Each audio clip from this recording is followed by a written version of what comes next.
Повеќе од 16 милиони евра долгови.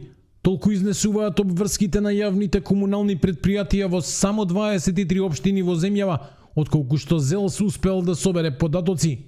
Ниска наплата, скапа струја и долгови кон државата ги гушат комуналните предпријатија.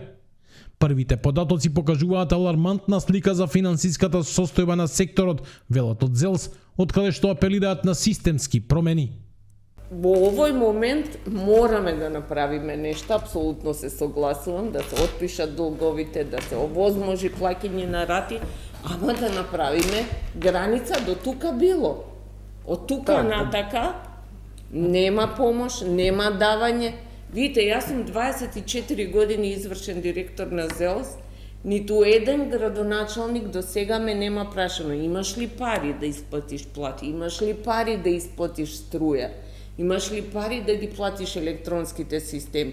Значи, штом сум се нафатила на таа работа, тоа е моја обврска, нема кој што да ми помага.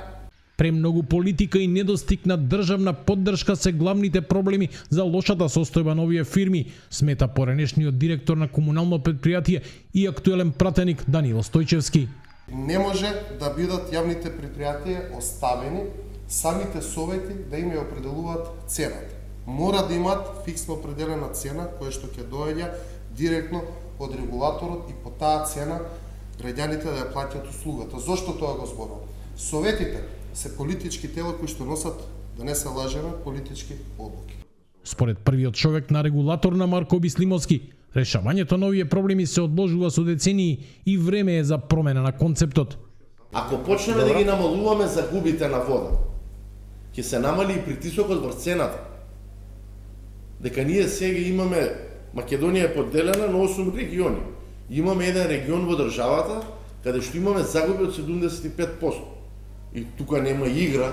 Што сака да со 75%, тоа како да ви кажам, вие одите на пазар, купувате патлиџани за 100 денара, дома носите патлиџани за 25 денара. Не бива таа работа.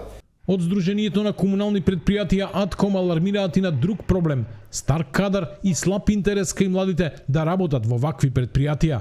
Млади луѓе или млад кадар кои што се вработени во комуналните предпријатија до 35 години е само 2%. Значи 2% од сите вработени во комуналните предпријатија отпаѓаат на вработени до 35 години. Сите останати се над 35 години. Комуналните предпријатија не се воопшто атрактивни за вработување. Од една страна со постојаните проблеми, со, да кажеме, релативно ниските плати, од друга страна не гледаат луѓето, младите луѓе не гледаат перспектива во јавните предпријатија. Додека институциите меѓусебно си ја префрлаат одговорноста, предпријатијата продолжуваат да трупаат долгови, а граѓаните се почесто се соочуваат со неквалитетна и несигурна услуга. Заглавени меѓу долгови и кадровски дефицит, јавните комунални предпријатија не се способни ниту да инвестираат, ниту да се модернизираат.